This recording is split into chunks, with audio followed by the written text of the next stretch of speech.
Shalom kekasih-kekasih Tuhan.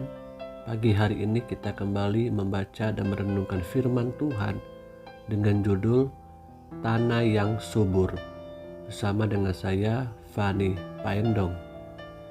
Injil Lukas pasal 8 ayat 4-15. Ketika orang banyak berbondong-bondong datang, yaitu orang-orang yang dari kota ke kota menggabungkan diri pada Yesus, berkatalah ia dalam suatu perumpamaan. Adalah seorang penabur keluar untuk menaburkan benihnya.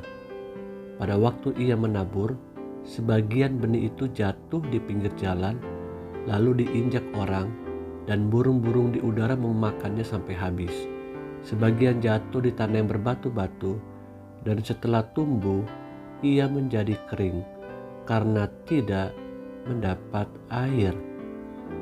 Sebagian lagi jatuh di tengah semak duri, dan semak itu tumbuh bersama-sama dan menghimpitnya sampai mati. Dan sebagian jatuh di tanah yang baik, dan setelah tumbuh berbuah 100 kali lipat. Setelah berkata demikian, Yesus berseru, "Siapa mempunyai telinga untuk mendengar, hendaklah ia mendengar." Murid-muridnya bertanya kepadanya, "Apa maksud perumpamaan itu?" Lalu ia menjawab, "Kepadamu diberi karunia untuk mengetahui rahasia kerajaan Allah. Tetapi kepada orang-orang lain hal itu diberitakan dalam perumpamaan, supaya sekalipun memandang mereka tidak melihat, dan sekalipun mendengar mereka tidak mengerti." Inilah arti perumpamaan itu. Benih itu ialah firman Allah. Yang jatuh di pinggir jalan itu ialah orang yang telah mendengarnya. Kemudian datanglah iblis lalu mengambil firman itu dari dalam hati mereka, supaya mereka jangan percaya dan diselamatkan.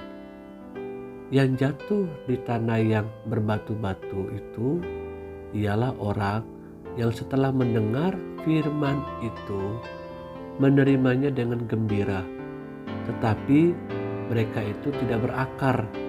Mereka percaya sebentar saja, dan dalam masa pencobaan mereka murtad. Yang jatuh dalam semak duri ialah orang yang telah mendengar firman itu, dan dalam pertumbuhan selanjutnya mereka terhimpit oleh kekhawatiran dan kekayaan dan kenikmatan hidup, sehingga mereka tidak menghasilkan buah yang matang. Yang jatuh di tanah yang baik itu ialah orang yang setelah mendengar firman itu menyimpannya dalam hati yang baik dan mengeluarkan buah dalam ketekunan.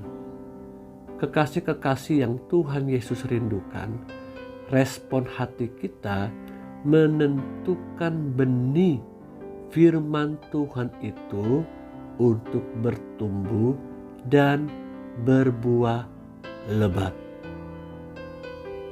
Sama-sama kita mendengarkan firman Tuhan hari ini, namun akhirnya bisa berbeda. Responnya bisa berbeda. Sama-sama kita mungkin juga melayani pekerjaan Tuhan, tapi motivasi hati kita masing-masing berbeda-beda. Firman Tuhan mengajarkan kepada kita, baiklah kita ketika setiap saat, setiap kali mendengarkan firman Tuhan, menyimpannya di dalam hati dan melakukan firman Tuhan itu di setiap musim kehidupan. Kita bukan saja senang mendengarkan firman Tuhan karena pembicaranya lucu, karena pembicaranya pintar, namun kita juga senang mendengar dan melakukan firman Tuhan karena kita tahu firman Tuhan itulah yang menjadi penolong untuk menuntun hari-hari di depan kita. Karena firman Tuhan harus mendapatkan tempat yang layak di setiap hati kita dan teruji di masa-masa sukar, di masa-masa kelam, bahkan di masa-masa ketika kita pun hidup dalam berkat Tuhan yang melimpah-limpah. Jadilah pelaku firman Tuhan di tanah yang subur. Haleluya. Amin.